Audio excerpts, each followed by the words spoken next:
ఎవరు మెత్తటి వాళ్ళైతే వాళ్ళు మోసపోతున్నారు. అందుకే కలియుగంలో మనం నేర్చుకోవాలి, మంచి వాళ్ళంగా మనం ఉండాలి, మెత్తక వాళ్ళంగా ఉండద్దండి.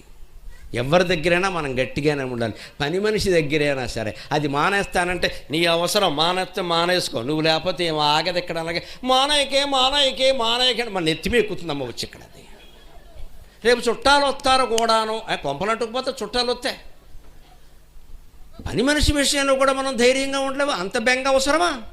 లోకు కట్టింది, ఇలా చేసుకోలేదు, చచ్చినట్టే 1000 రూపాయలు పెంచడమే ఎక్కడ? పెంచిన చుట్టేమో రాలిపోయింది, జీతం పెంచాలి ఇక్కడ. ధైర్యం పో, నీ అవసరం పని, నా అవసరం కాదు ఇక్కడ. మాకు ఇంకో 2 సిద్ధంగా ఉన్నారని దాని కళ్ళ ముందే బాబు సుజాత రేపటి నుంచి నువ్వు వచ్చే, అయిపోయింది గొడవ. ఎక్కడికి పోతే సుశీల్ ఇక్కడే ఉంటుంది. ఎందుకంటే సుజాతను పిలిచాం కదా. అది ఫేక్ కాల్ అయినా సరే మాట్లాడేయాలి. మెత్తగా ఉంటే కుదరదు, కలియుగం ఇది.